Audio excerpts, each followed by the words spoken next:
Voilà donc ce sujet sur le Saint-Esprit. On l'a déjà traité l'an dernier, mais je crois que c'est Michel qui l'a présenté et c'est bien d'entendre euh, finalement différentes compréhensions, différents témoignages, différents points de vue, différentes approches sur le Saint-Esprit. Euh, Vous savez que dans ces présentations, euh, vous êtes encouragé à réagir après la présentation, soit par chat, soit en ouvrant votre micro et en disant ce que vous avez à dire. Le sujet, c'est le Saint-Esprit dans ma vie. Autrement dit, comme l'a dit Michel dans la prière, c'est vraiment quelque chose de, bien sûr, qui nous est révélé dans la Bible, mais qui nous est personnel et qui, euh, comment dire, qui nous est donné de Dieu dans la perspective de savoir le vivre. Regardons un petit peu ce sujet que j'appelle complexe, parce que le Saint-Esprit, c'est une peut-être le sujet du Saint-Esprit, c'est peut-être le sujet le plus, comment dire, un peu théorique, parce qu'en fait, le Saint-Esprit, comme dit le Seigneur à Nicodème en Jean 3, c'est comme le vent, on ne sait pas d'où est-ce qu'il vient, on ne sait pas où est-ce qu'il va, on sent qu'il nous emmène. Voilà, quand même un sujet complexe. C'est un sujet personnel, autrement dit, chacune et chacun ont une manière de l'envisager. C'est très très personnel. Les uns insisteront sur les convictions, d'autres sur le ressenti, d'autres sur la relation. Voilà, c'est un sujet aussi collectif puisqu'il est quand même bien question du Saint-Esprit dans l'Église. C'est un sujet complexe à traiter de manière générale. On pourrait le traiter de manière particulière. Qu'est-ce qui voudrait dire, par exemple, qu'est-ce que veut dire n'attristez pas le Saint-Esprit? En Éphésiens 4:30. Mais quand on veut le traiter de manière générale, c'est déjà plus compliqué. C'est un sujet qui traverse la révélation biblique. En Genèse 1:1 ou 1:1 ou 1:2, on voit le Saint-Esprit qui est à la surface des eaux, comme si le travail de Dieu commence par son esprit sur cette terre entourée d'eau. Et puis, à la fin de l'Apocalypse, il est bien dit que l'Esprit et l'Église disent, viens. Donc voilà un sujet qui est un peu dans toute cette révélation, c'est un sujet pratique puisqu'il va conditionner notre manière de vivre. Et je voudrais peut-être limiter ce sujet à ce que Paul va exprimer au cette Église, c'est-à-dire si on regarde les lettres qui sont envoyées dans le Nouveau Testament, ça commence par par l'Épître aux Romains, les Épîtres aux Corinthiens, euh, ensuite Galates, Éphésiens, Philippiens, Thessaloniciens, euh, et je pense que Paul a eu quelque chose à dire au cette Église concernant le Saint-Esprit.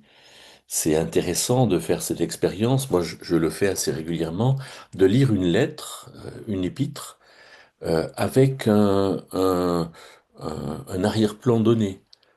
Par exemple, lire dans la première épître aux Corinthiens, ce que Paul va dire, bien sûr il parle de la vie d'Église, mais il parle aussi de, du cap que doit se définir l'Église avec l'avènement du Christ, 1 Corinthiens, versets 7 et 8. Et donc lire l'Épître aux Corinthiens avec jusqu'au chapitre 15 et 16 où Paul dira au chapitre 15, il faut qu'il règne. Et donc voir dans toute cette épître la question du règne, eh bien on pourrait voir dans les épîtres la question du Saint-Esprit ou comme d'autres choses.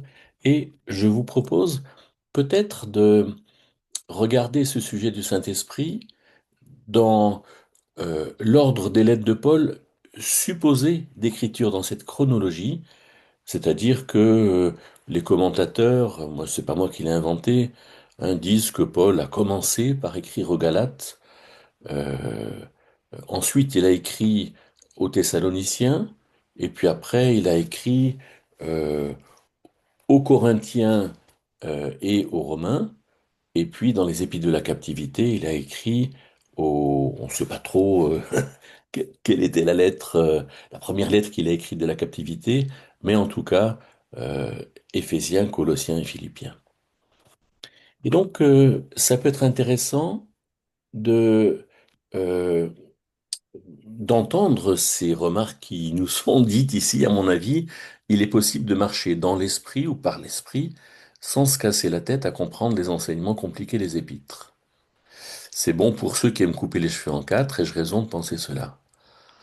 Alors, on entend, et j'ai entendu ce genre de remarques en- dans la liberté chrétienne, mais je trouve que c'est quand même pas très raisonnable de dire que ce qui nous a été écrit dans la Bible, parole de Dieu, n'est pas considéré, et c'est pour ça que je pense qu'il ne faut pas se casser la tête, mais il faut quand même comprendre les enseignements des épîtres, et je ne suis pas certain que ces enseignements soient si compliqués que ça.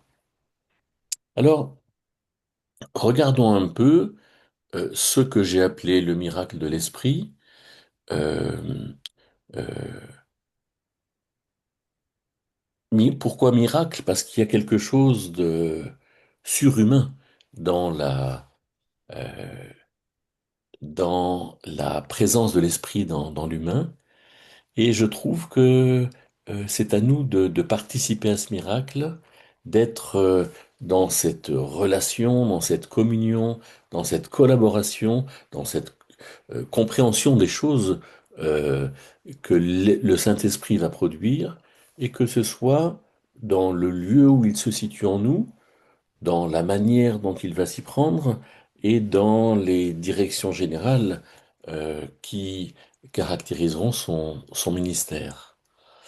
Alors, j'ai ce petit carré bleu de l'Épître aux Galates qui nous montre de manière un peu générale, si on avait à résumer cette première lettre de Paul aux Galates, qu'on est libéré de la loi et que quelque part, Paul va dire que puisque nous sommes libérés de la loi, alors marchons par l'Esprit.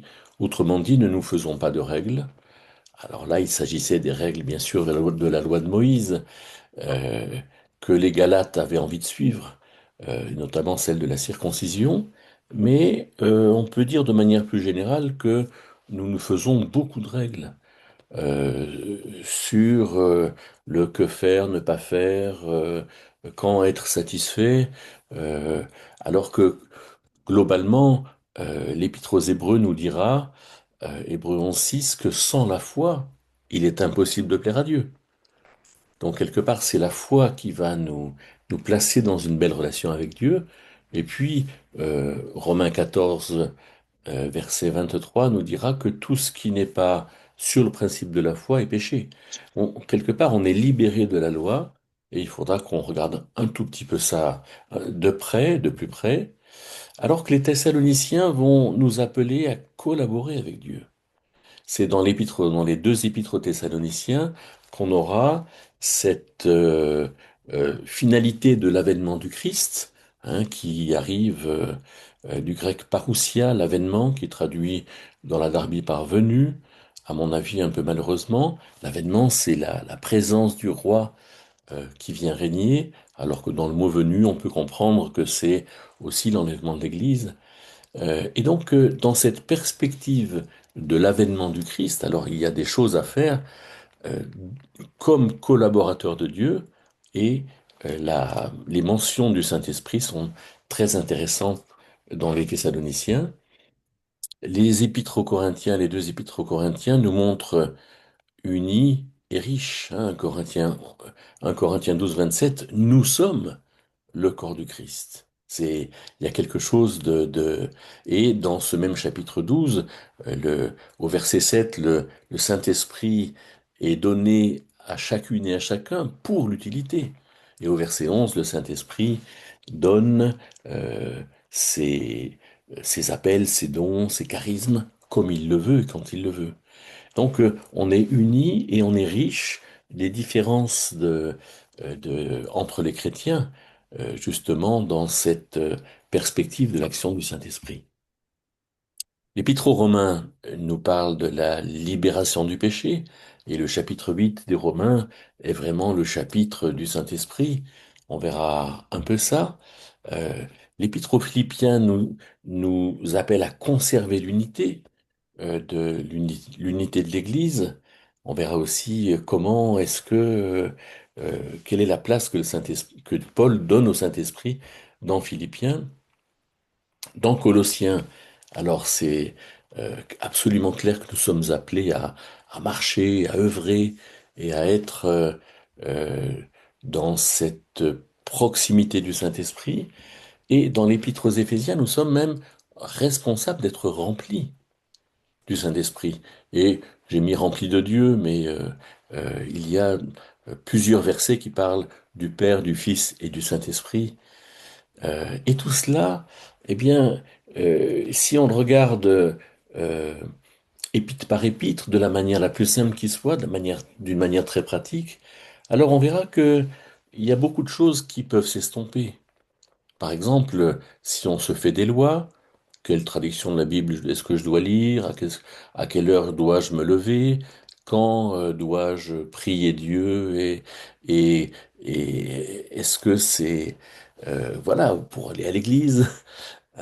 Eh bien, il y a de la culpabilité qui en ressort, alors que Dieu nous appelle à une liberté et à faire les choses avec lui dans la liberté.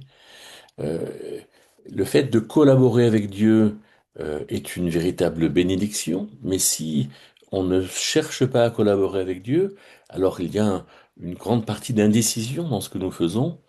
Nous ne le faisons pas avec lui, nous le faisons tout seul, et euh, c'est un peu dommage de souffrir de cette indécision avec peut-être les regrets, le fait de se déjuger quand on a choisi quelque chose. Avec le Saint-Esprit aux Corinthiens, alors si nous ne comprenons pas que nous sommes unis, alors on peut se sentir très seul. Alors que vivre l'unité est quelque chose qui nous amène au contraire à profiter des uns et des autres, à vivre l'amour. Si n'allons pas dans le sens d'être libérés du péché, alors on peut entretenir des addictions. Alors que Romains 6, 17 nous dit bien, vous étiez esclaves du péché, mais vous en avez été libérés, ayant obéi de cœur à la forme de doctrine dans laquelle vous avez été enseignés. Ces problèmes aux Philippiens peuvent montrer beaucoup d'insatisfaction. Le fait d'avoir des jalousies, comme Paul va le dire au début de sa lettre. Le fait que deux sœurs soient nommées, hein, au chapitre 4 comme étant des sœurs qui ne s'entendent pas. Alors voilà, il y a quelque chose qui est à faire pour enlever ces insatisfactions, ces aigreurs, ces tensions.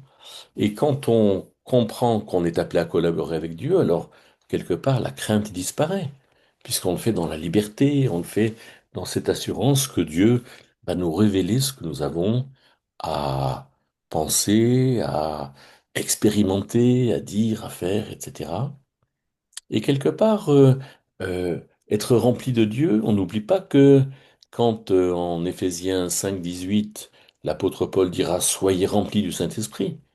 Alors il dira juste avant, ne vous énivrez pas de vin, en quoi il y a de la dissolution, mais soyez remplis du Saint-Esprit.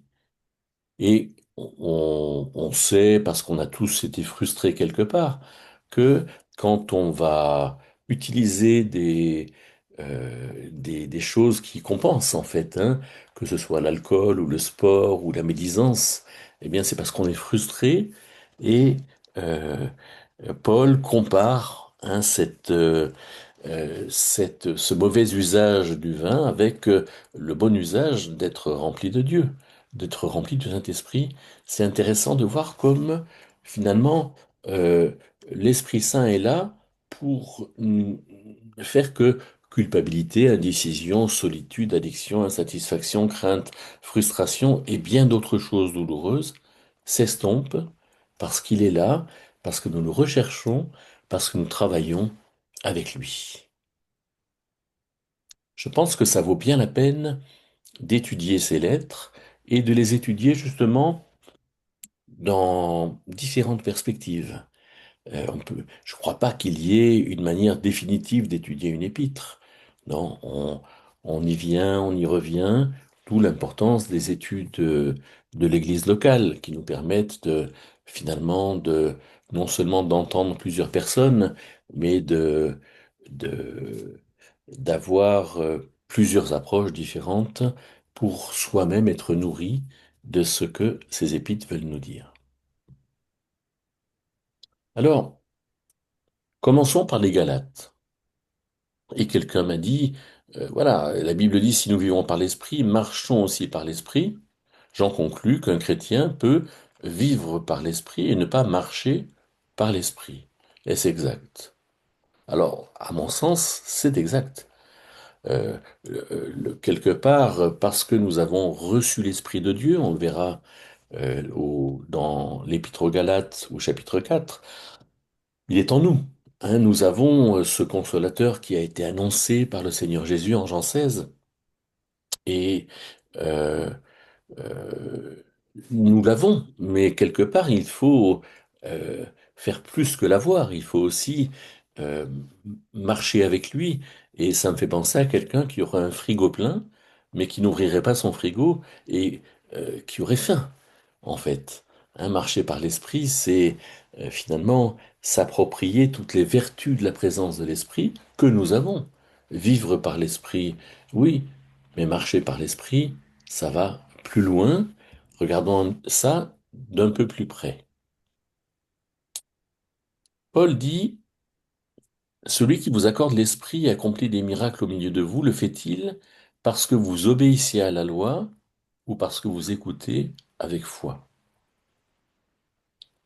Alors, si on regarde cette question qui nous amènerait à deux réponses, de manière la plus simple possible, on va dire que bien sûr, c'est pas parce qu'on obéit à la loi que l'esprit va faire quelque chose. Alors on dira, mais oui, mais il faut quand même être obéissant, il ne faut pas l'attrister. Mais l'Esprit Saint étant en nous, nous ayant été donné, et il nous a été donné parce que nous avons cru. Il nous a été donné grâce à notre foi. Il ne nous a pas été donné grâce à l'obéissance à une loi particulière. Et donc, quelque part, en premier lieu, on se rend compte que Paul va dire aux Galates que notre euh, coexistence avec le Saint-Esprit, notre relation avec le Saint-Esprit, se fait par la foi. Je crois que Dieu habite en moi et quelque part cette personne du Saint-Esprit, alors elle est peut-être mon plus proche vis-à-vis. Elle est quelqu'un à qui j'ai affaire et avec qui j'ai à collaborer dans ma compréhension des choses, dans les choix que je vais faire. Et donc, il s'agit de comprendre un petit peu comment est-ce que je peux le faire. On lit un peu plus loin, chapitre 4, verset 6, parce que vous êtes fils, Dieu a envoyé l'Esprit de son Fils dans nos cœurs. Alors précisons une chose, le cœur, nous dit Jésus, c'est la source des pensées. Hein, Jésus dit que c'est du cœur que proviennent les meurtres, les vols, les adultères, etc. Donc quelque part, il y a quelque chose qui est en amont de nos pensées. Quelque part, si nos pensées c'est un lac, alors le cœur c'est la source du lac. Et il y a donc dans notre cœur, qui est probablement la fonctionnalité la plus profonde de l'humain, il y a l'Esprit de Dieu et il y a nous euh, pour finalement l'examen de nos motivations. On est continuellement en présence du Saint-Esprit si on le souhaite. Il est là, mais si on fait cas de celui qui nous habite. Dieu a envoyé l'Esprit de son Fils dans nos cœurs. C'est dire que il nous faut recevoir le cadeau et le recevoir de manière journalière. On pourrait dire que, par exemple, quelqu'un qui dirait souvent qu'il s'ennuie ou qu'il craint ce qu'il va faire aujourd'hui ou demain, ou qu'il craint la guerre, la pollution, eh bien, c'est notoire, c'est manifeste que cette personne-là ne va pas tenir compte en premier lieu de la présence de l'Esprit de Dieu. Et en premier lieu, si on tient compte de la présence de l'Esprit de Dieu, alors forcément, parce qu'on a reçu le cadeau, alors on va vivre avec l'Esprit pour tout ce qui concerne finalement la maladie, l'inactivité, les relations difficiles, etc. Il y a la personne du Saint-Esprit qui est là pour examiner toutes ces choses avec nous. Alors, si vous êtes conduit par l'Esprit, s'il y a cette rencontre dans le cœur, dans la partie la plus intime de l'humain, s'il y a cette rencontre avec le Saint-Esprit, alors aucune loi n'est valable. C'est pas parce que je ferai les choses comme ceci ou comme cela que ça sera bien. Non, c'est parce que je les ferai avec le Saint-Esprit. De manière très pratique, ça veut dire que tout ce que je ferai en sollicitant Dieu pour me conduire par son esprit, eh bien, si je suis libre devant Dieu pour le faire, alors ce n'est pas une loi qui va me conduire dans des choix, dans des comportements, dans des actions, mais c'est cette liberté devant Dieu par l'esprit qui me permettra de bien faire et de connaître des manifestations de l'esprit en nous. Je pense que quand l'apôtre Paul va parler de ce que l'Esprit produit en nous, l'amour, la joie, la paix, la patience, etc., c'est pas une liste complète. Non, il montre finalement que Dieu nous appelle à une vie qui est pleine de bonnes choses, commençant par l'amour, finissant par la maîtrise de soi. Mais peut-être que s'il avait voulu en parler de manière didactique, il aurait peut-être commencé par la maîtrise de soi pour aboutir à la patience, la bienveillance, etc. C'est-à-dire que l'Esprit Saint nous donne cette capacité de réfléchir, de choisir, de prendre du recul, hein, de parler la maîtrise de soi et de le faire quelque part pour soi-même. La joie. Merci d'éteindre vos micros. Merci d'éteindre vos micros. Pour soi-même avec la joie, la paix, la patience, mais aussi pour les autres, hein, puisqu'il y a l'amour, il y a la fidélité, la douceur, la bonté, la bienveillance. Et donc, on comprend dans cette première lettre que Paul aurait pu écrire que le Saint-Esprit nous place dans une grande liberté avec Dieu. Et que quelque part, nous avons, nous, à vivre avec lui, mais en restant nous-mêmes et à choisir ce que nous faisons, ce que nous pensons, ce que nous disons. On, et donc, d'où notre responsabilité. Intéressant de dire, de lire dans la plume de Paul que ceux qui sont du Christ ont crucifié la chair. C'est un terme au passé. C'est-à-dire qu'ils ont crucifié ce comportement dans lequel le Saint-Esprit n'a pas la place. Euh, C'est pour ça que je suis attristé quand j'entends des gens dire de toute façon la chair est en moi, on est tous faibles et on fait tous des erreurs. La question, euh, euh, comment dire, ce n'est pas faux de dire ça. C'est-à-dire que le comportement charnel, oui, à nous tous de faire attention à ne pas avoir de comportement charnel, mais comment ne pas avoir de comportement charnel? C'est en recherchant le Saint-Esprit. Et quelque part, euh, il y a cette décision de la part des disciples du Christ de comprendre que fonctionner sans le Saint-Esprit, c'est un comportement qui ne mène nulle part. D'où ce que dit l'apôtre Paul, si nous vivons par l'Esprit, si nous avons compris à quel point Dieu a voulu habiter en nous, alors marchons aussi par l'Esprit. Voilà notre responsabilité. Alors, j'ai pas pris tous les versets qui parlent du Saint-Esprit dans l'Épître aux Galates, mais finalement, je vous propose de retenir que Paul commence par dire, ce qu'il dira aussi aux Corinthiens, là où est le Saint-Esprit, il y a la liberté.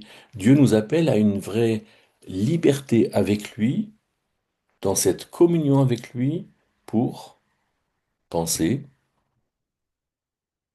comprendre, se comporter, dire, faire.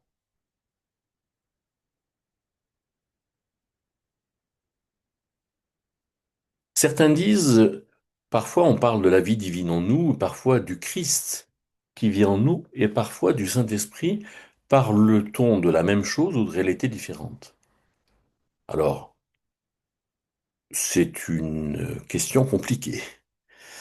Euh, Dans un sens, on a vu en Galates 4:8 que Dieu nous a donné l'esprit de son Fils. Donc quelque part, et puis cette expression, le Christ qui vit en moi, c'est sûr que le Christ, nous sommes appelés à ce que le Christ vive en nous. Et nous sommes appelés également à une communion avec le Saint-Esprit. Et alors je dirais que oui, on parle de la même chose. Mais je pense que avec par exemple 2 Corinthiens 13:13, il y a des différences sensibles entre le Père, le Fils et le Saint-Esprit, où nous lisons dans 2 Corinthiens 13:13 que l'amour du Père, que la grâce du Seigneur Jésus-Christ et la communion du Saint-Esprit soient avec vous tous. Autrement dit, il y a des choses différentes. Euh, L'amour qui procède du Père, mais la grâce qui procède du Christ. Jean 1, verset 18 nous dit que la grâce et la vérité sont venues par le Seigneur Jésus-Christ. Autrement dit, cette question de grâce est devenue visible quand le Christ est venu. Avant, la grâce euh, existait, était comprise, mais c'est quand le Christ est venu qu'elle a vraiment été vécue.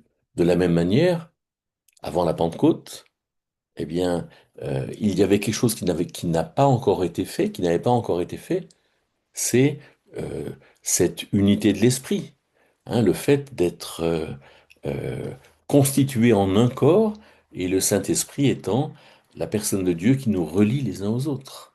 C'est pour ça que l'Épître aux Éphésiens nous appelle à garder l'unité de l'esprit par le lien de la paix. Alors, on parle de la même chose, mais on parle aussi de réalités différentes. C'est pas très compliqué non plus. Aux Thessaloniciens, si aux Galates, Paul a écrit pour que les Galates sachent que ne plus faire de la loi, hein, que faire de la loi, que ne plus faire de la loi, voilà tout un sujet. Je crois qu'il y aura une présentation sur la loi cette année. Alors aux Thessaloniciens, il parle plutôt du Saint-Esprit et de son œuvre.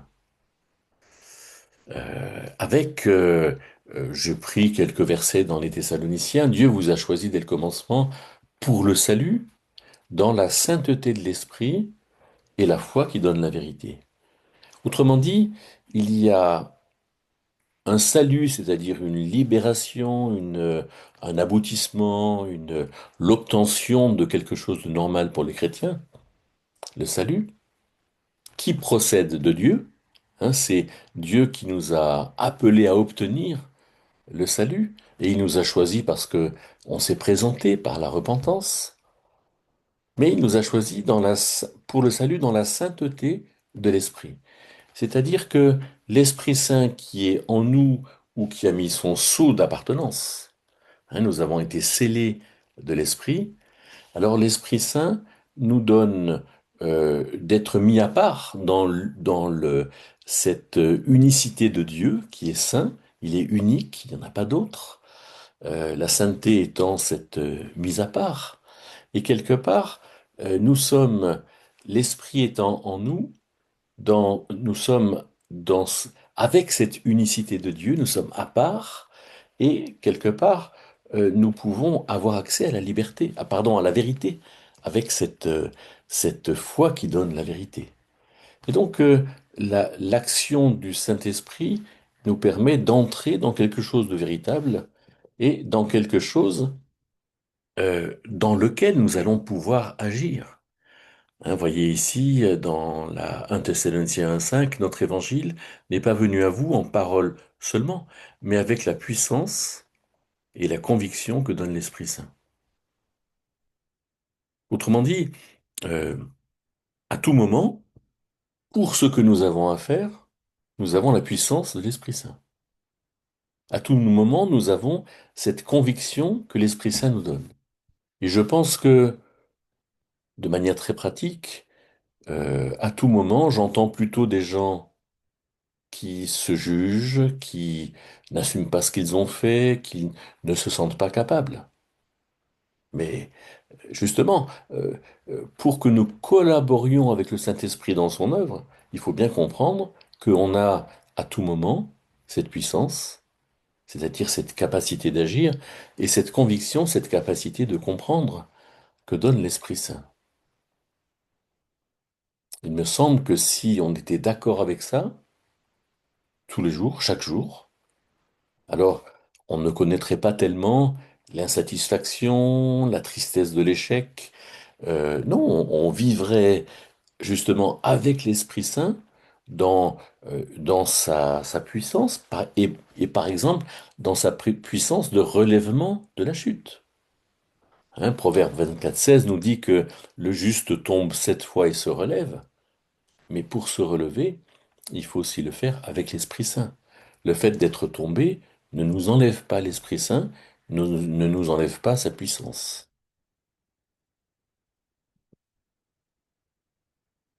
Vous avez reçu la parole, dit Paul aux Thessaloniciens, accompagné de grandes tribulations avec la joie de l'Esprit Saint.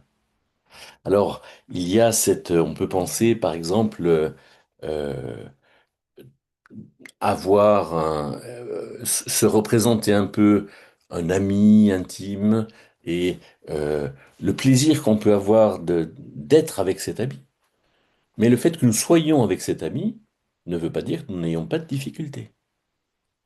Et donc c'est intéressant de voir que l'Esprit Saint nous communique sa joie, nous communique finalement euh, tout ce qui touche à la valeur des choses que nous pensons, que nous disons, que nous faisons, dans la mesure où tout ce qui est de l'œuvre de Dieu est extrêmement riche et peut vraiment, euh, comment dire, faire qu'on se réjouit d'être dans cette œuvre de Dieu, même si finalement il y a des difficultés. N'éteignez pas l'esprit. Hein, et Paul de dire ne méprisez pas les prophéties, etc. C'est très solennel cette expression. Ça montre bien qu'on est capable de l'éteindre, qu'on est capable d'oublier que Dieu œuvre et que finalement tout ce que nous faisons est digne d'intérêt et n'est pas digne qu'on s'attriste jusqu'à être abattu. N'éteignez pas l'esprit. Euh, on, euh, Ça nous montre aussi que dans toutes circonstances, l'Esprit Saint finalement nous conduit dans une vraie et bonne manière de faire les choses ou de régler les choses. N'éteignez pas l'esprit. Ça me fait penser à Ecclésiaste 7,18, je crois, qui dit que qui craint Dieu sort de tout. Il n'y a pas d'impasse avec Dieu. Et donc nous sommes responsables de considérer que l'Esprit Saint nous conduit dans quelque chose dans lequel on va bien faire.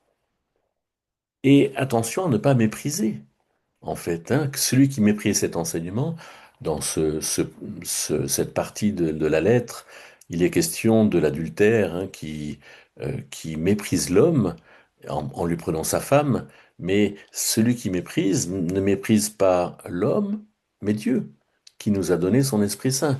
Autrement dit, quelqu'un qui ferait quelque chose de vraiment mauvais, il méprise l'Esprit Saint, puisque il peut pas faire quelque chose de vraiment mauvais s'il a cherché à collaborer avec l'Esprit Saint. Voilà donc quelques versets, me semble-t-il, qui nous encouragent. Si Galate nous a encouragés à être dans cette liberté de l'esprit, alors aux Thessaloniciens, euh, il nous encourage à être dans cette capacité que donne le Saint-Esprit.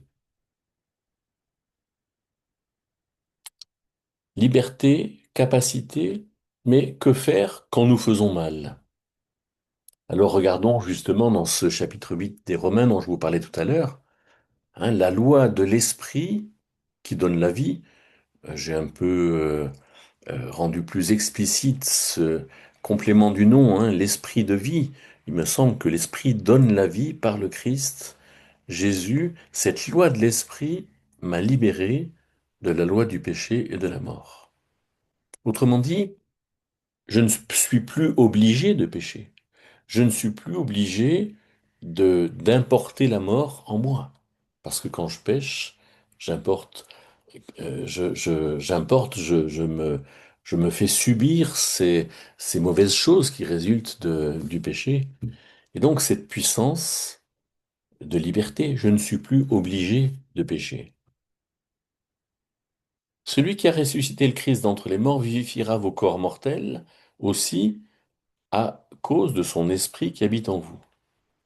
Autrement dit, pour autant que ce soit la volonté de Dieu, le Saint-Esprit rend vivant ou maintient dans la vie nos corps mortels. Autrement dit, il y a des maladies dans lesquelles nous n'avons pas de responsabilité, mais il y a des maladies dans lesquelles, vraisemblablement, si nous ne tenons pas tellement compte du Saint-Esprit qui est en nous, alors on aura un manque de vie dans nos corps mortels. Il y a une puissance de vie, il y a une puissance de santé que le Saint-Esprit veut nous communiquer. Nous ne savons pas ce qu'il faut demander comme il convient, mais l'Esprit lui-même intercède par des soupirs inexprimables. Autrement dit, il y a en nous, on pourrait dire, le Saint-Esprit étant dans nos cœurs, alors quelque chose qui va se manifester dans nos pensées, puisque le cœur est la source des pensées, il y a cette présence du Saint-Esprit qui va faire qu'il y aura dans nos prières quelque chose dont nous n'aurons peut-être pas conscience.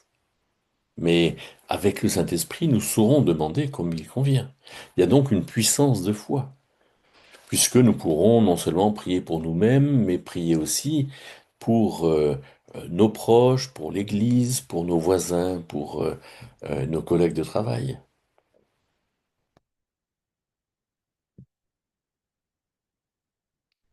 Romains 9.1 nous dit que ma conscience me rend témoignage par l'Esprit Saint. Qu'est-ce que c'est la conscience? C'est un témoignage ou un moteur de pensée. Euh, la conscience, du latin cum scio, selon ou avec ce que je sais. Et du grec sun eidesis, c'est exactement pareil. Sun, c'est avec, et eidesis, c'est la connaissance. C'est-à-dire que dans le jardin de mes pensées, le Saint-Esprit se promène et va me montrer ce qui est bien et ce qui est pas bien. C'est ça la vie de la conscience.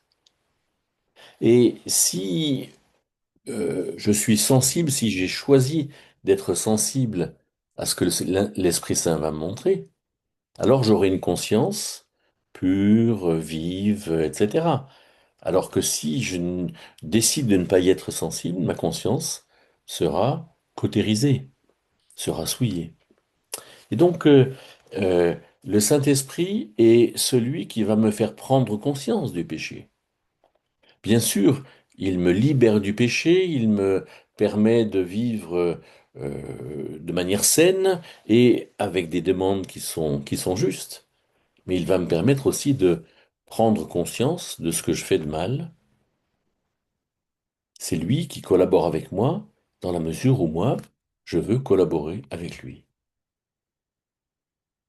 Romains 15, 13, que vous abondiez en espérance par la puissance de l'Esprit Saint. Alors ça, c'est peut-être particulièrement pour les impatients. L'espérance, c'est le fait d'attendre ce que Dieu veut nous donner. Mais ce que Dieu veut nous donner, nous ne savons pas quand est-ce qu'il nous le donnera. Abonder en espérance. Autrement dit, marquer de l'espérance, qui est une des trois vertus théologales, comme disent les théologiens, avec la foi, l'amour et l'espérance. L'espérance, c'est ce choix d'attendre. La différence entre l'espérance et l'espoir, c'est que quand on est dans l'espoir, on espère que ça va venir. Mais quand on est dans l'espérance, on attend que ça vienne. C'est très différent. Et là, l'Esprit Saint est là pour nous aider à attendre en quelque sorte. Alors on peut dire que dans ce message, qui est un message partiel, hein, j'ai pas pris tous les versets encore une fois qui parlent du Saint-Esprit, mais on comprend que si au Galates, Dieu nous place par son esprit dans cette liberté avec lui, si aux Thessaloniciens, il nous donne cette capacité de faire quelque chose, alors aux Romains, il nous donne cette conviction que quelque part le péché ne- n'a pas à régner en nous, en fait. Hein, parce que par la conscience et par cette régénération du Saint-Esprit sur ce que nous avons mal fait, eh bien, nous pouvons sortir de nos chutes et vivre en puissance de liberté, en puissance de vie, de foi et de patience.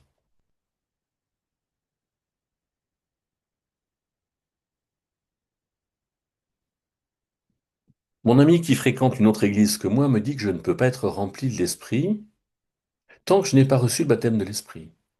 Or, le baptême de l'Esprit se manifeste par le parler en langue, c'est ce que disent les charismatiques, les pentecôtistes, le renouveau charismatique.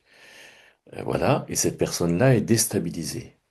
Alors, c'est important d'avoir un minimum de connaissances sur ces choses. Le baptême de l'Esprit, je crois que je vais en parler, mais je le dis déjà avant, 1 Corinthiens 12, 13 dit, nous avons été baptisés de l'Esprit pour être un seul corps. Baptizo en grec veut dire immergé. Et donc, on a été immergé dans l'Esprit pour que le Saint-Esprit soit le ciment, en fait, du corps. Donc, la vocation du baptême de l'Esprit, c'est pas de faire une expérience mystique. Non, c'est que nous soyons euh, constitués en un corps, le corps du Christ, 1 Corinthiens 12, 27, le corps du Christ. Et donc, vivre le baptême de l'Esprit, c'est, par la conversion, rentrer dans cette unité des chrétiens. Et donc, bien sûr, le baptême de l'Esprit ne se manifeste pas par le parler en langue. Il y aurait beaucoup de choses à dire sur le parler en langue, mais je crois que là aussi, Pierre Audon nous en a parlé l'année dernière, et je crois que nous en reparlerons cette année. En tout cas, aux Corinthiens, donc Paul va mettre le doigt sur la vie collective. Et donc, vous avez été lavés, sanctifiés, justifiés au nom du Seigneur Jésus.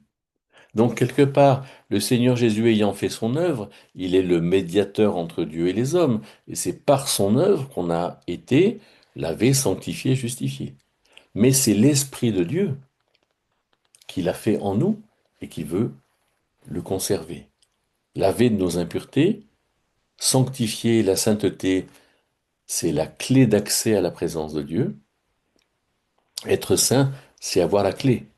Il ne faut pas faire l'amalgame entre la sainteté, la perfection et la pureté. Ce sont des choses très différentes. Et malheureusement, dans les Bibles évangéliques, faites bien attention, à ce mot sanctification qui n'existe pas dans le texte grec. Dans le texte grec, soit on est saint, soit il y a cette sanctification, mais qui a été faite par Dieu. C'est-à-dire que Dieu nous a rendus capables d'avoir accès à sa présence. Mais nous n'avons pas à nous sanctifier. Hein, nous avons, nous dit Hébreux 12, 14, je crois, à poursuivre la sainteté sans laquelle nul ne verra le Seigneur. Et donc c'est l'Esprit de Dieu qui nous donne de vivre notre pureté, être lavé, notre sainteté, pouvoir être dans la présence de Dieu et être justifié, nous rendre compte que oui, nous sommes justes et qu'il n'y a pas de condamnation qui est apportée si nous prenons l'habitude de collaborer avec le Saint-Esprit. Alors nous serons imprégnés de ces choses. Et nous n'alimenterons pas en nous des états d'âme qui nous feront du mal. Je vous fais savoir, dit Paul au chapitre 12, que nul homme parlant par l'Esprit de Dieu ne dit anathème à Jésus, et que nul ne peut dire Seigneur Jésus, Seigneur à Jésus, si ce n'est par l'Esprit Saint. Alors ça aussi, c'est quelque chose d'important. Euh, Déjà, donc individuellement, nous avons ces privilèges, hein, d'être lavés, sanctifiés, justifiés, mais collectivement, eh bien, euh, quand quelqu'un va rendre grâce au Christ, il le fait forcément par l'Esprit de Dieu. Euh, euh, et ce sont dans des expressions très choquantes, hein, de dire anathème à Jésus, maudit sois-tu Jésus. C'est très choquant. Eh bien là, on sait que cette personne-là ne parle pas par l'Esprit. Je pense que ça remet quand même les pendules à l'heure. Quand certains disent qu'un tel ou une telle ne parle pas par l'esprit. Je crois qu'il faut faire très attention. Et on a vu les manifestations de l'esprit avec le fruit de l'esprit en Galates 5, 22, hein, c'est-à-dire cette maîtrise de soi, cette paix, cet amour, la joie, la patience, etc. Mais dans nos paroles, eh bien, quand on veut rendre gloire au Christ, quand on veut accueillir Dieu dans nos vies, quand on veut honorer le Saint-Esprit, alors il y a une véritable manifestation de l'esprit. Je crois que c'est très important de se le dire, et notamment dans la vie collective. À chacun est donnée la manifestation de l'esprit en vue de l'utilité. Alors je crois que là, il faut vraiment affirmer que l'Esprit Saint euh, manifeste des choses et que nous avons toutes et tous ces manifestations. Par contre, je ne crois pas qu'il faille dire que euh, nous est donné euh, le, un parler en langue, un don de guérison, quelque part. Ce qui nous est donné, c'est la manifestation de l'esprit. Mais peut-être que la manifestation de l'esprit, elle sera différente aujourd'hui, demain, après-demain. Et justement parce que le verset 11 nous dit, le seul et même esprit opère toutes ces choses, distribuant chacun à chacun en particulier comme il lui plaît. Autrement dit, on ne peut pas être certain que demain, on aura euh, la même sensibilité sur les choses, la même connaissance, la même expérience. Je crois que ce qu'il faut attendre, c'est que le Saint-Esprit se manifeste plus que le fait de réciter quelque chose que nous aurons appris. Je ne crois pas que le Saint-Esprit soit dans la récitation. Il sera plutôt dans la liberté de dire quelque chose que nous aurons expérimenté et que nous transmettrons à l'Église locale ou à l'Église en vue de l'utilité.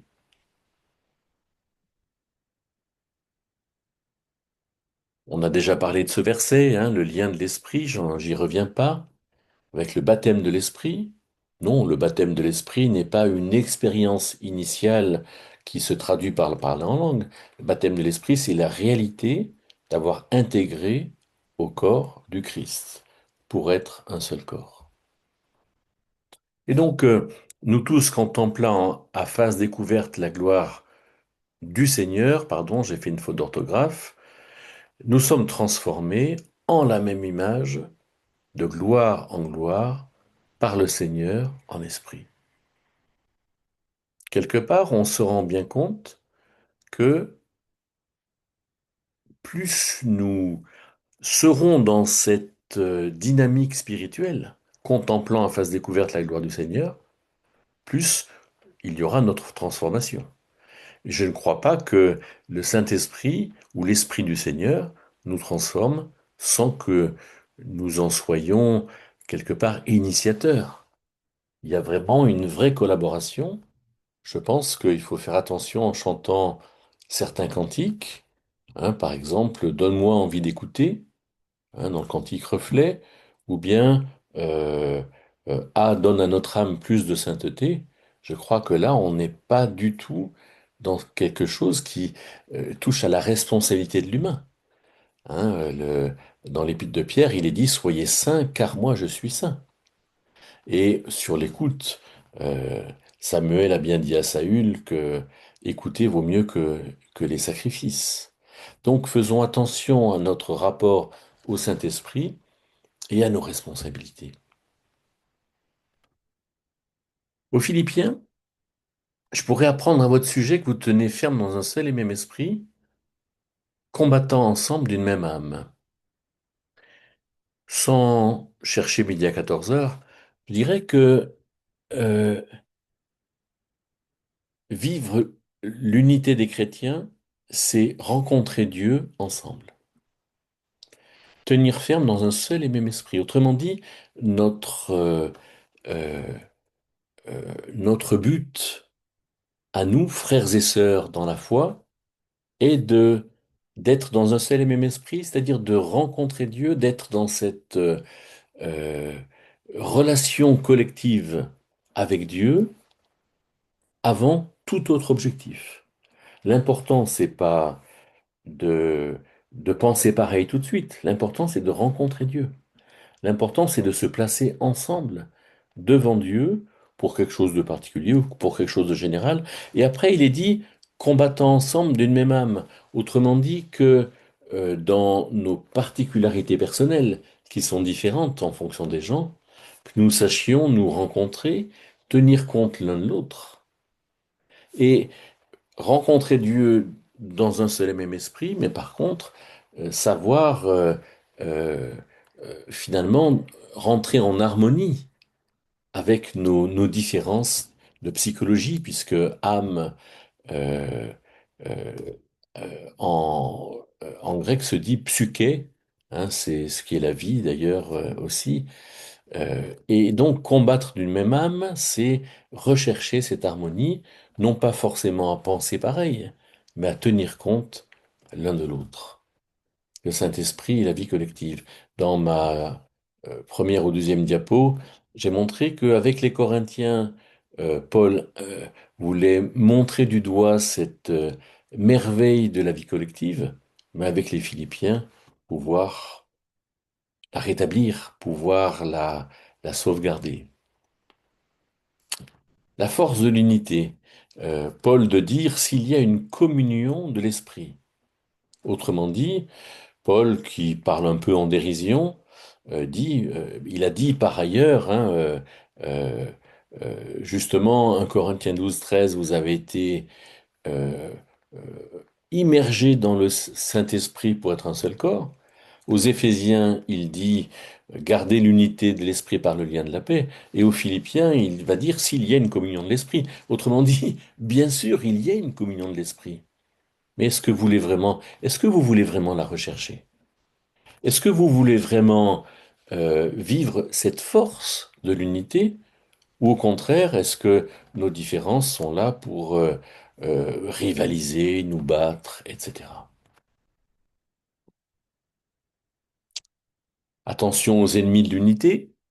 La circoncision, c'est nous qui rendons culte par l'Esprit de Dieu. Parce que certains, euh, quelque part, voulaient mettre la loi au-dessus de la liberté de l'esprit.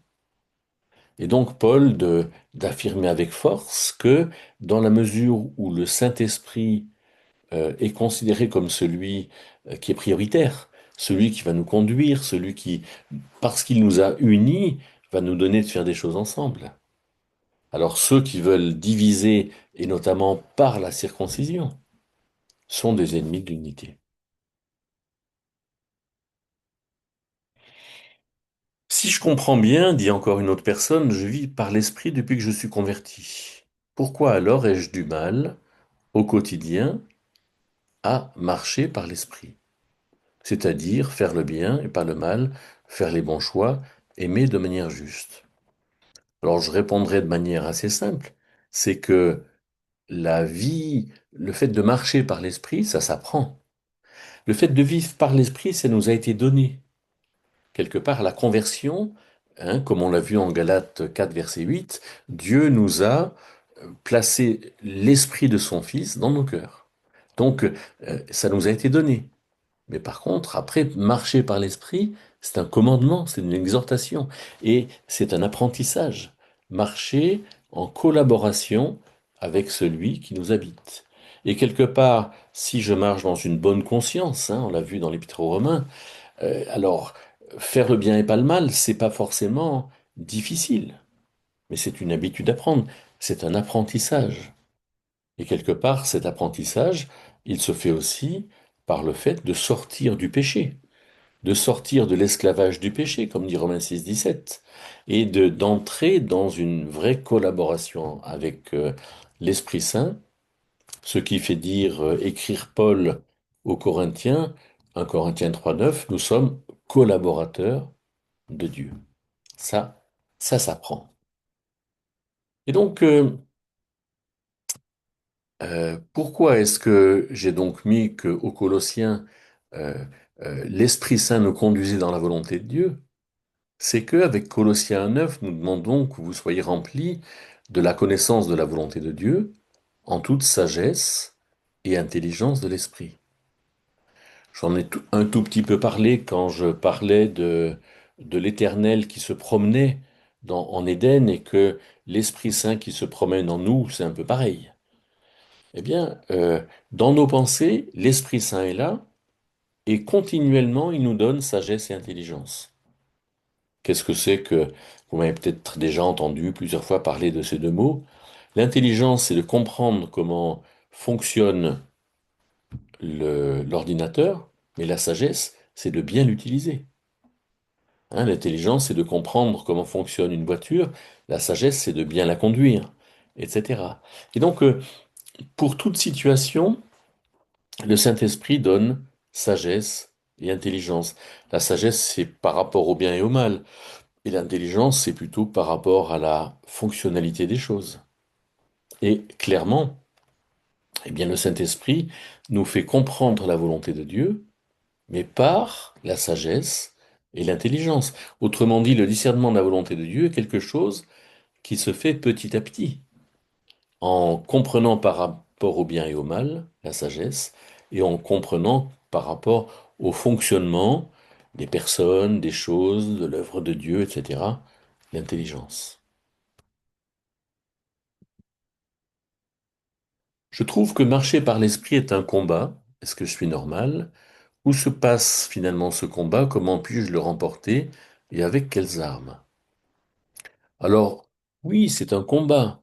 Mais quelque part, le combat avec l'Esprit Saint, il est déjà gagné. On est appelé à faire attention. Parce que Dieu nous a appelés à une vie exigeante, une vie rigoureuse, une vie dans laquelle il y a des circonstances qui sont quand même un peu compliquées. Oui, c'est normal que marcher par l'esprit soit quelque chose de difficile. Mais tout ce qui a de la valeur coûte. Hein, Dieu nous a appelés à quelque chose de valeureux et quelque part, ne regardons pas le prix que ça coûte. Regardons le résultat.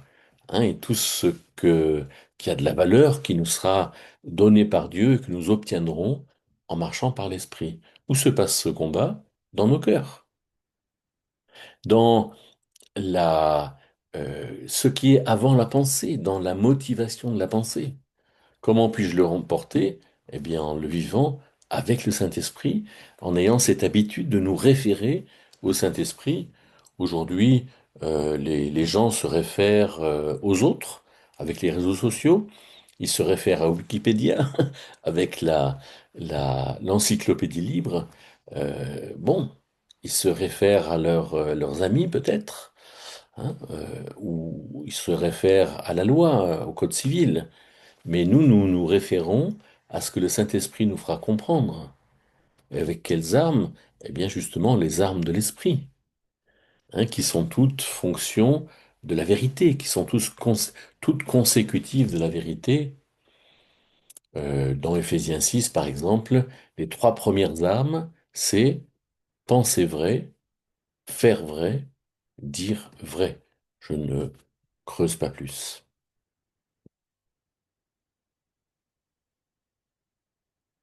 Et donc, le Saint-Esprit nous donne une plénitude. Vous êtes édifiés ensemble pour être une habitation de Dieu par l'Esprit. Autrement dit, il y a quelque chose dans la collectivité de l'Église qui est incomparable. C'est pour ça que, pour moi, ne pas aller à l'Église, c'est un non-sens.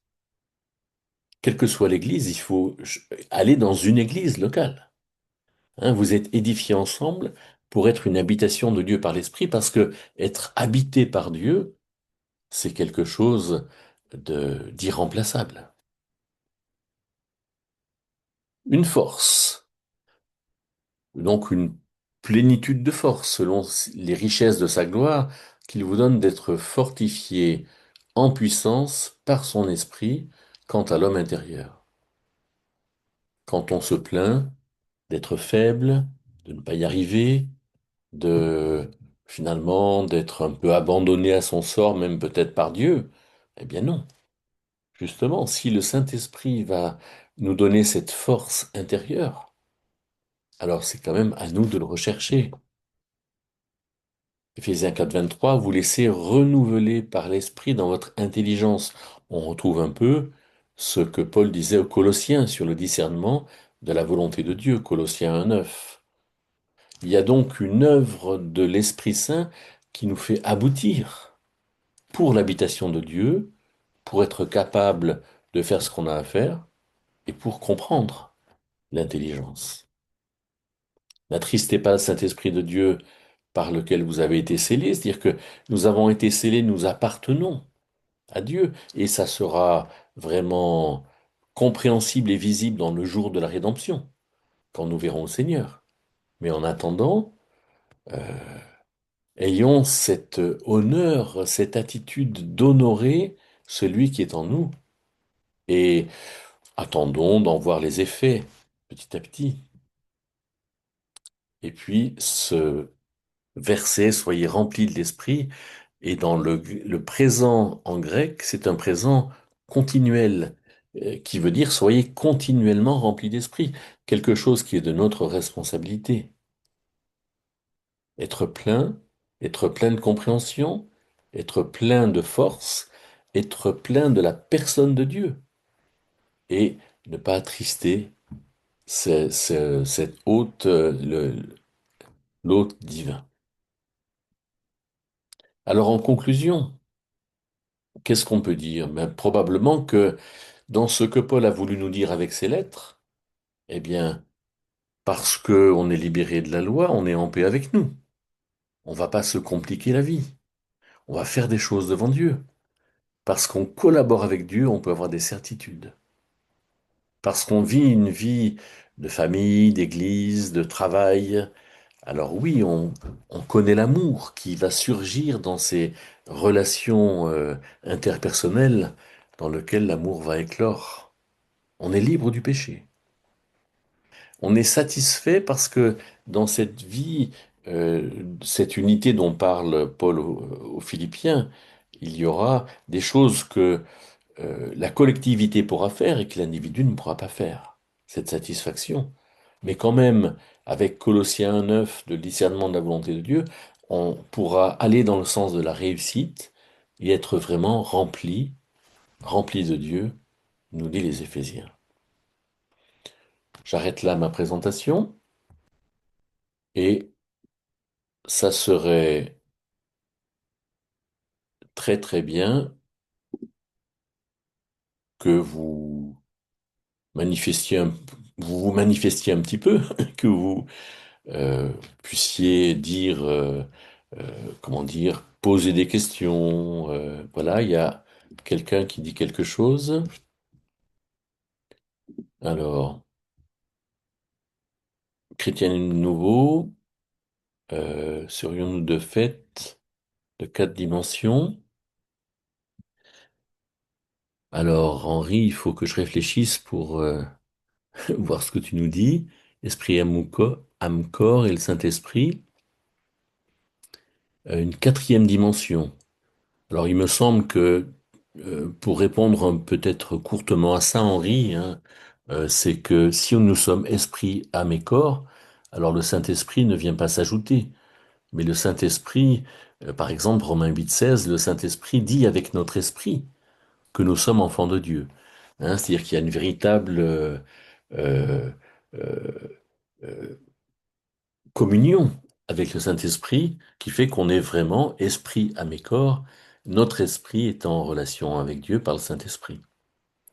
Après l'enlèvement, nous serons faits de quoi? Eh bien, le corps sera glorifié, donc nous serons faits d'un corps glorieux, d'un nous serons, si nous avons été morts et que nous sommes ressuscités, alors nous serons à nouveau animés, hein, puisque l'âme, c'est l'animation de l'être. Et donc, spirituellement, nous serons aboutis. C'est pour ça qu'un Corinthiens 14, 1 Corinthiens 15, 45, je crois, nous parle de corps spirituel, c'est-à-dire de corps qui est absolument dirigé par l'esprit. Et tu proposes cette chose un peu délicate à entendre, le Saint-Esprit nous quitterait alors, puisque nous n'aurons plus besoin de consolateurs. Je dirais que la consolation n'est pas la seule fonction de l'Esprit. Non, je pense que l'Esprit Saint est notre hôte qui va nous permettre de savoir où est-ce qu'on va, de comprendre où est-ce qu'on vient, de savoir être avec les autres, de faire beaucoup de choses. Et je pense que ce soit dans le règne de 1000 ans ou dans l'état éternel, alors l'Esprit Saint aura toute cette utilité euh, en nous, de la même manière que, par exemple, en Jean 5, euh, le Seigneur Jésus explique qu'il fait toujours les choses qu'il voit faire au Père. Autrement dit, il y a une véritable harmonie entre l'esprit et la matière.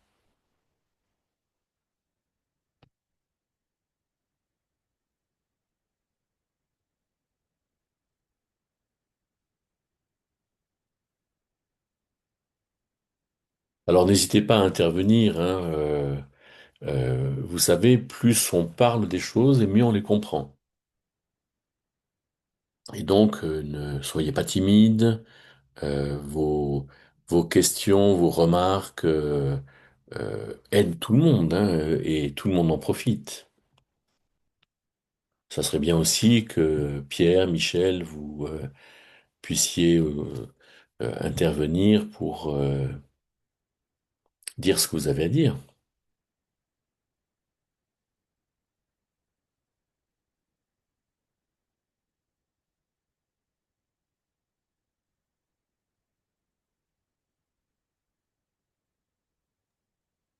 Je te remercie, Guillaume, parce que j'aime beaucoup que tu précises le sens des mots.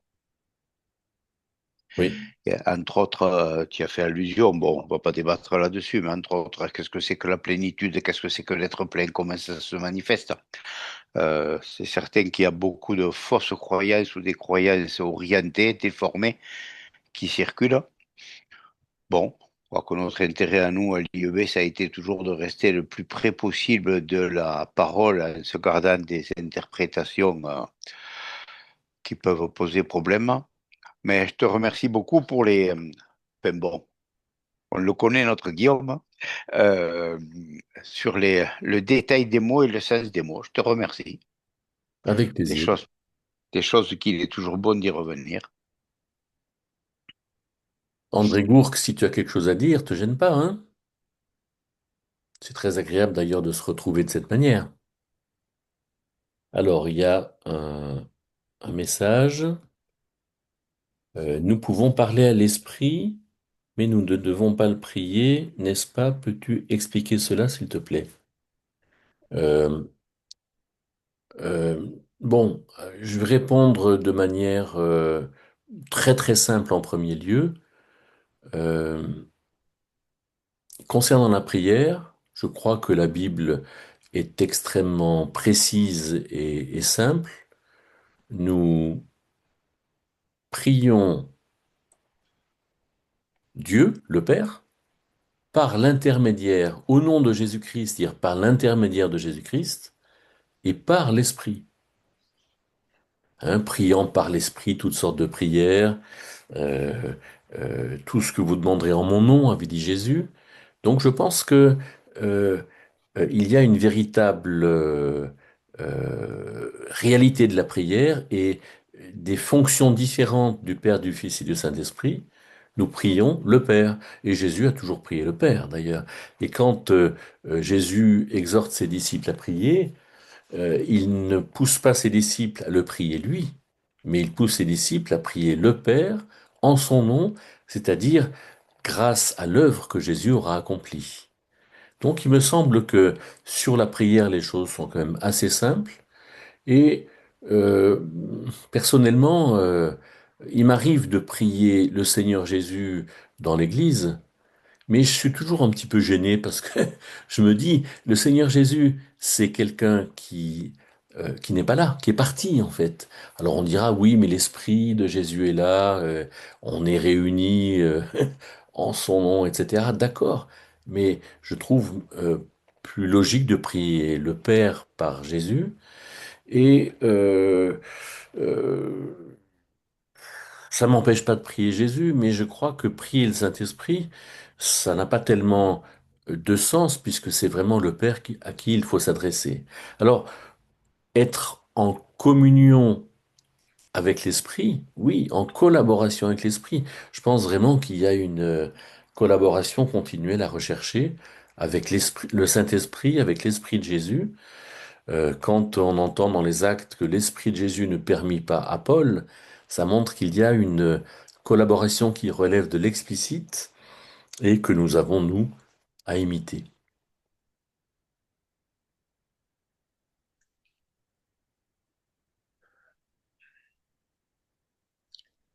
En ce qui concerne la prière au Saint-Esprit,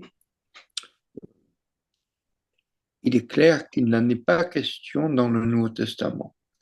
Et même dans toute la Bible, il y a un seul passage que des fois les gens citent, c'est Ézéchiel 37, où c'est une apostrophe. Esprit vient des quatre vents remplir ses blessés ou ses ossements.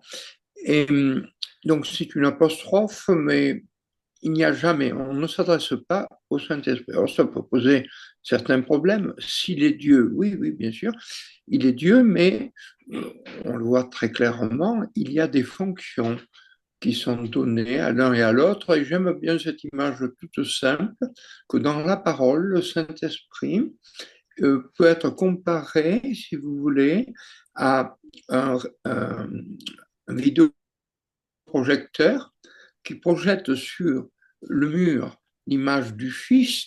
Celui-là est il me glorifiera, c'est le Seigneur qui parle, et le Fils révèle le Père.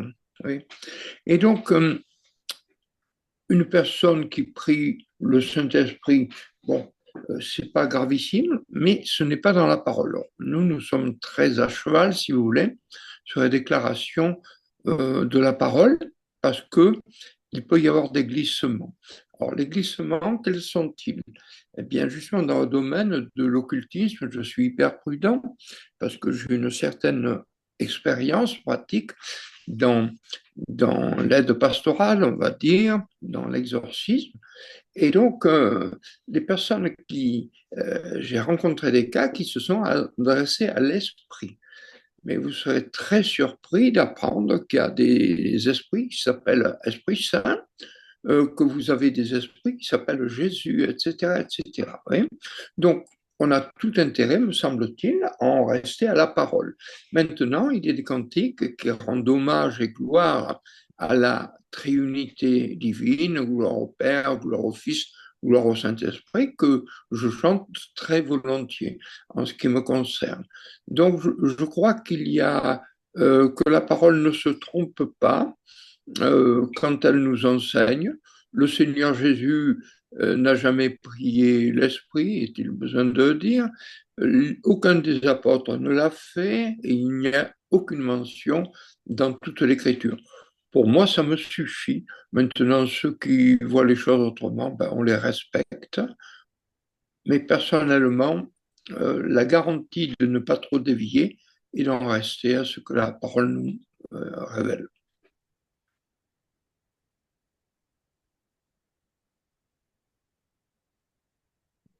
Rester aussi à ce que nous dit Romains 8, c'est qu'il il intercède pour nous. On peut dire que d'une certaine manière, il entend, il reçoit nos prières et il les rend, je dirais, si on peut employer ce mot, admissibles à la présence de Dieu. C'est Romains 8, verset 20 et compagnie. Bon, et il intercède pour les saints selon Dieu. Donc, on est bien convaincu que le Saint-Esprit joue un rôle qui est absolument fondamental dans la réalité de la Trinité, comme disait Pierre, mais aussi dans tout ce que le Seigneur nous dit dans le dernier discours qu'il a avec ses disciples en Jean 13 et jusqu'à la fin du chapitre 16. 17, il s'adresse à Dieu. Dans les 4 passages où justement il parle du Saint-Esprit dans des termes qui sont extrêmement forts, tout en étant très brefs. C'est pas les longs développements qui font la portée spirituelle d'un sujet. Mais moi, je suis toujours très sensible à ce passage de Romains 8, il intercède pour nous.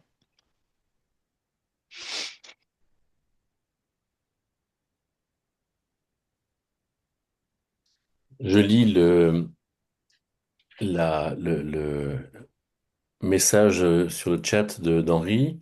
Le déroulé des réunions d'assemblée sans présidence ni liturgie, telles que nous pouvons les vivre au culte ou en prière, est un magnifique champ de réalisation de l'aide du Saint-Esprit.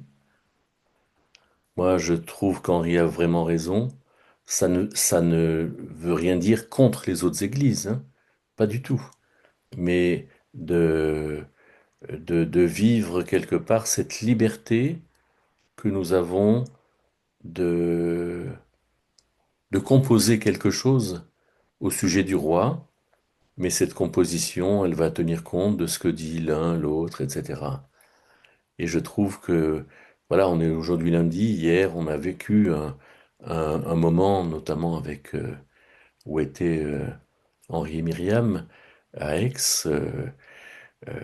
voilà, avec cette belle, cette richesse de ce que le Saint-Esprit nous a conduit à vivre. Et c'est vrai que j'ai pas parlé strictement des réunions d'église, j'ai parlé d'un Corinthiens 12, mais voilà, c'est important d'insister là-dessus. À propos de la certitude d'être baptisé dans le Saint-Esprit, tout d'abord, si on étudie bien la parole, il y a plusieurs expressions avec des nuances. Le baptême est toujours employé d'une façon collective. Après, il y a le sceau, qui est donc le cachet, voyez, qui parle de l'appartenance, il est parlé de l'onction en rapport avec la connaissance, etc.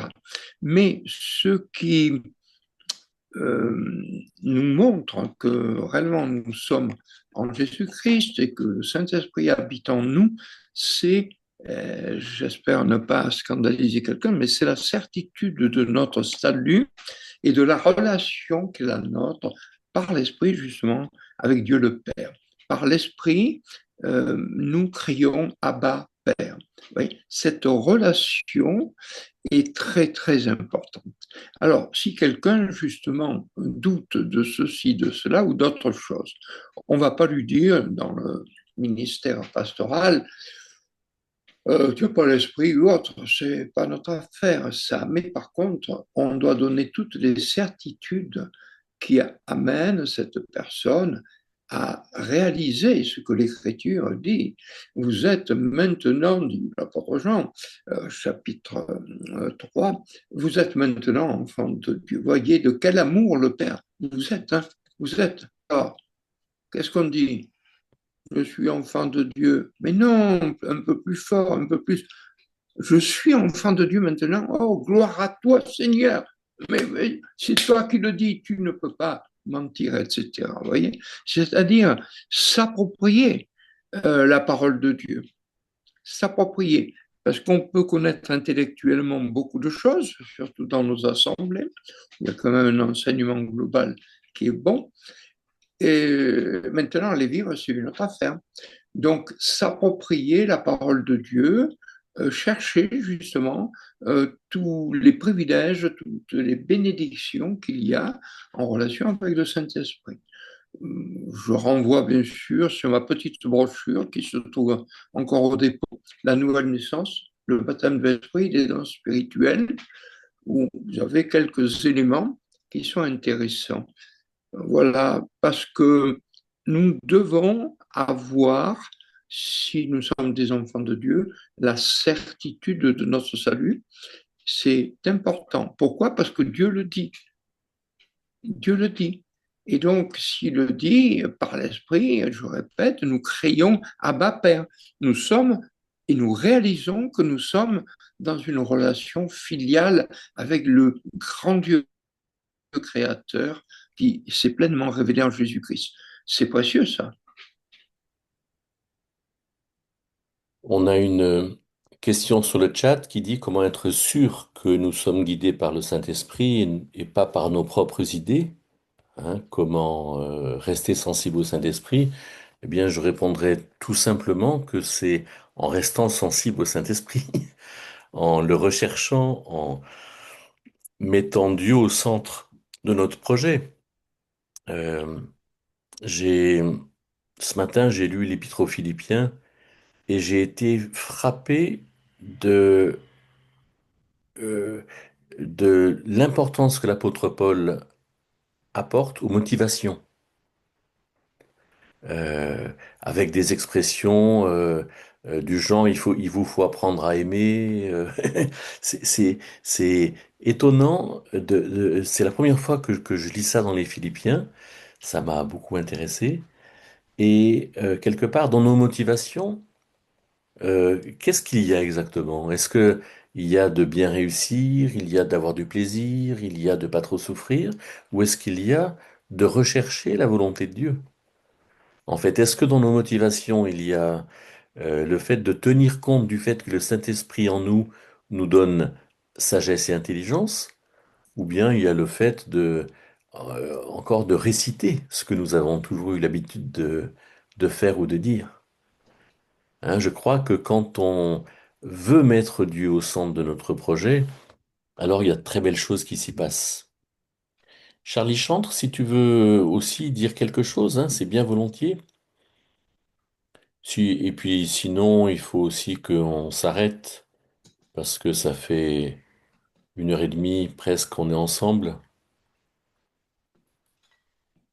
Euh, et si personne ne dit rien de plus, Pierre, si tu voulais finir par la prière, s'il te plaît. Dieu notre Père, nous te rendons grâce, nous te bénissons pour la possibilité de pouvoir échanger sur ce que ta parole nous révèle, fais-nous du bien, et que réellement par la foi, nous te fassions confiance, que tes déclarations soient réelles dans nos vies, que lorsque le Seigneur nous dit, je vous donne la vie éternelle, que nous nous emparions d'une telle bénédiction afin que nous puissions aussi la vivre dans notre vie de tous les jours. Aide-nous à chasser de nos vies tout ce qui peut être une entrave à la libre action du Saint-Esprit pour que nous soyons des témoins vivants, joyeux et efficaces dans ta main. Nous nous remettons à toi pour cette soirée et nous voulons te bénir au nom précieux de notre Seigneur Jésus-Christ. Amen. Amen. Alors, je signale à tous que lundi prochain, je ferai une présentation sur les rêves, hein, ce qui peut paraître un peu curieux, mais bon, il y a quand même pas mal de rêves dans la Bible. Ecclésiaste 5, verset 3 nous dit que le rêve ou le songe vient de beaucoup d'activités. Et donc, voilà, je vous proposerai de, si vous le voulez, d'être aussi là lundi prochain, mais surtout de regarder tout le programme de l'année que vous trouverez sur le site de l'IEB, www.ieb-stju pour Saint-Julien.org. Bonsoir à tous, salut Olivier Solaire. Voilà, bonsoir à tous et au plaisir de se revoir. Bonsoir. Au revoir.